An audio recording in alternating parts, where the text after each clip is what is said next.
Welcome back to MidPoint. Let us also welcome back former member of the House Intelligence Committee, Pete Hoekstra. Pete, let's go ahead and turn to the CIA torture report that came out on Tuesday, and it's got everybody talking right now. Pete, very simply stated here, somebody's lying. I mean, somebody is just conveniently forgetting the facts that's going on here. That has to be here. So how is the American people supposed to be able to tell who's lying to them in all this? Well, that's going to be very hard. It's obvious that decision by the American people is going to be made by how they interpret the people delivering the message, and probably actually the message that that person may or may not be delivering. But, you know, this was a Democrat report. The issue is very important. It should have been resolved in a bipartisan way, not a partisan statement coming out from the Senate Democrats. Why then would you release something like this? I got to tell you, Pete, we keep talking about this over and over again, but this has politics written all over it. Many of these things we already knew. This is simply dangerous. Would you not agree that it is simply dangerous to release something like this at this time on the global sphere of things, what's happening terrorism-wise?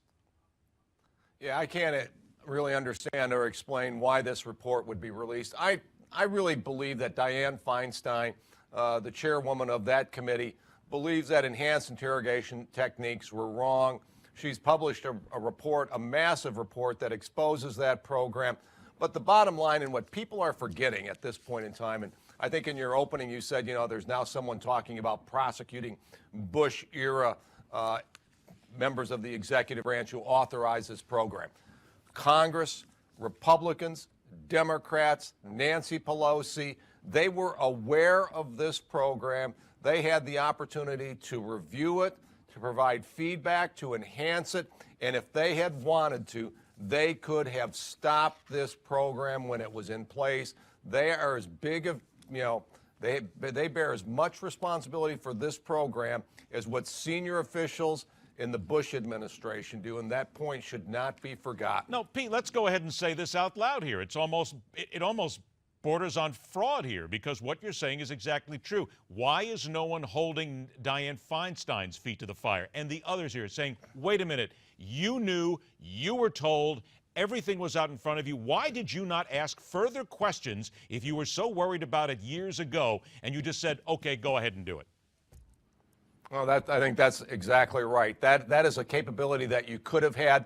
I was a member of the Gang of Eight, where there's 8 members of the House of Representatives and the U.S. Senate who are briefed on these top secret programs.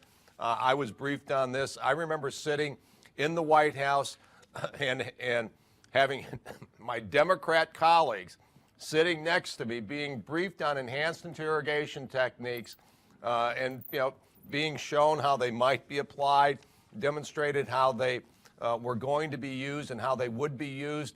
And every single person around that table agreed that these programs and these techniques were essential and were appropriately used by the CIA. Pete, was waterboarding included in that? If we're talking about prosecuting folks, let's not, you know, and I'm one of them, let's not forget those folks in the U.S. House and the U.S. Senate who were aware of these programs, not specifically authorizing them, but having the capability to stop them if they had wanted to.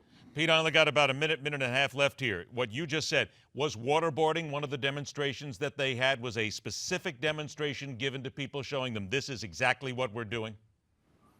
Not a specific visual demonstration, but a verbal description of exactly what happened. Each one of the techniques was gone through and verbally described when and how it would be used. And, you know, during the time that I was on the committee, you know, there were no more people being waterboarded, but it was still an available option at that time. Is this then going to take the people who now work for the CIA and basically send a message to them saying, you folks better watch what you do, because guess what? Another administration comes in here, we'll bring you up on charges. We'll find a way to ruin your career. Why would anybody want to work under that sort of a specter if they're out there trying to keep the nation secure? They won't want to do it. The other thing that's going on, Ed, is that they're also risking their lives each and every day. They're doing it because they love America. It doesn't mean they're perfect. They do make mistakes, but they're doing these actions believing that the president and Congress has their back. And what they're finding now is that backstop doesn't last very long. It may only last from one administration to the next. They risk everything in their personal lives, their finances, and all of that by these kinds of blatant, irresponsible decisions and directions that are made from one administration to another.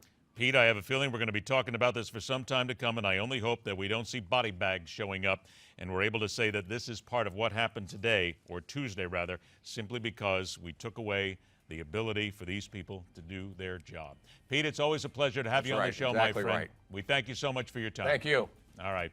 The Democrats have indeed hit a new low with the CIA torture report. That's according to Washington Post political blogger Jen Rubin. That and more when she joins us after the break. And at 43 minutes after the hour, another example of where famous athletes are getting it wrong.